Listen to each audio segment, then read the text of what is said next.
Mariel. ¿Cómo está? Encantado. ¿Cómo le va? Buen día. Mucho gusto. ¿Cómo está, Julio? ¿Qué tal? Encantado. Encantado, Iván. Por favor, está en su casa. Muchas gracias.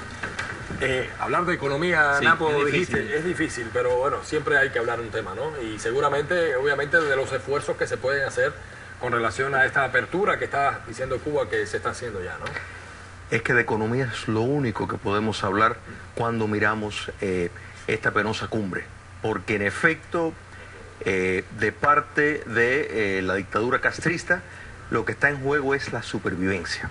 Esta es una movida esencial si quieren permanecer en el poder, por dos objetivos. Primero, para poder costear su maquinaria represiva, que es por eso que se mantienen en el poder, no es por falta de ideas, no es porque el pueblo cubano sea ignorante, sino porque los reprimen muy eficientemente, como nos recuerdan constantemente con esa capacidad. Eso cuesta dinero. Entonces el sistema centralizado no es capaz de costear, no tiene los recursos para hacerlo. Para eso, pues, busca financiamiento de los Estados Unidos y del contribuyente norteamericano para poder financiar eso también, que la diáspora, pues, en efecto, entre en esa rejuego de modificación económica. Para los Estados Unidos, lo que está en juego acá es básicamente el comercio.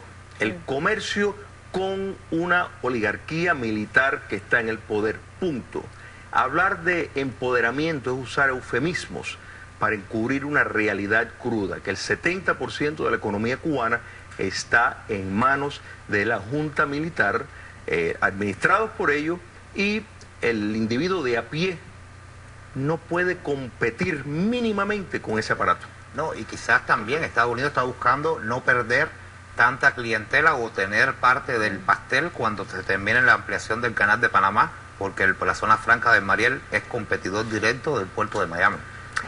Mira, el problema es que Cuba como mercado no tiene ningún sentido. Donde el ingreso promedio es de $20 al mes, Cuba no tiene atractivo, excepto su posición geográfica para ser una base de ensamblaje para el gran mercado norteamericano. Ahí es donde está la realidad. Los europeos, comerciantes norteamericanos, están buscando la próxima China, y Cuba representa a la China caribeña. La dictadura está perfectamente de acuerdo con eso, porque le permite preservar su modelo político dictatorial y a la misma vez, de nuevo, tener un cabildeo permanente en Washington que defiende el status quo. Eso es lo que está en juego. Ahora, yo creo que a través de los años, y eso muchas personas lo desconocían o lo ignoraban quizá, Cuba ha seguido comercializando con los Estados Unidos, con pago al cash. Según tengo el dato, más de 400 millones se han ido comercializando con la isla, sobre todo en productos agrícolas y de comestibles, ¿no? Tengo entendido, sobre todo en algunos estados. Ahora, mi pregunta, usted habla de que quizás no tienen mucho que comercializar con Cuba cuando el ingreso es de 20, pero en la macroeconomía Cuba tiene algo que se llama turismo, que pudiera ser efectivo para Estados Unidos. Correcto. Pero ese turismo, cuando hablamos de turismo, y si lo miramos en cuanto al mejoramiento, al impacto que esto tiene, primero en cuanto a mejorar la vida de los cubanos, estos 8 o 9 polos turísticos están controlados 100% por la Junta Militar. Gaesa es en efecto la empresa hotelera más grande de América Latina. Estamos hablando de una dictadura comunista que a la misma vez es dueña de una compañía hotelera que, y esto es algo que hay que añadir, está ejerciendo una serie de neoesclavismo. Saquean el 80 al 92% de lo que esas empresas le pagan a los trabajadores cubanos. Eso es robo, esclavitud del siglo XXI. Pero también es, digamos, un mercado virgen, y en una piñata económica la ideología se termina cuando aparece el quinto cero, y mientras más cero haya, menos ideología hay. Y a mí no me parece fortuito que, digamos, personalidades como el alcalde de Miami Beach, gente que tiene que ver con turismo, gente que tiene que ver con inversiones primarias, están visitando Cuba, aunque dicen que no tiene nada que ver con la apertura de Obama, que fue un hecho fortuito del azar. Mira, Julio, perdóname, aquí hay una información de hace unos minutos de Reuters que dice que Priceline, tú sabes, el sitio este de búsqueda de hoteles, etcétera, ha hecho un acuerdo con Cuba para permitir que los americanos busquen hoteles cubanos a través del sitio Booking.com. O sea, se convertiría en la primera agencia de viajes norteamericana en llegar a un trato con Cuba. Es una información de hace unos minutos que la está sacando Reuters.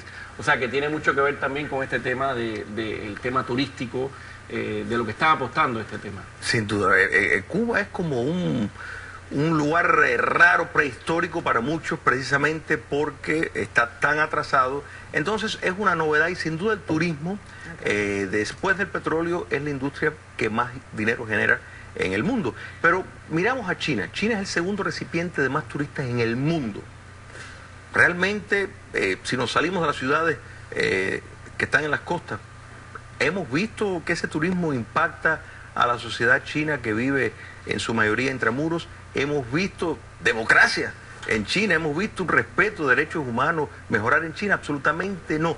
Todo lo contrario, lo que vemos es una sociedad que en efecto se ha domesticado aún más, se ha autocensurado aún más para beneficiarse de, como es lógico, de un mejoramiento económico.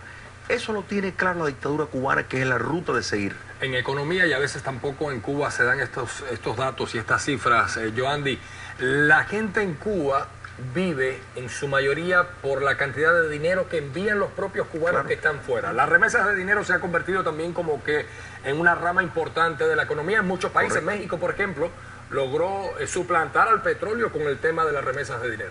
¿En Cuba puede seguir funcionando esto? Por supuesto, y ese es un punto importantísimo. Y esto no es un caso que solamente está en Cuba.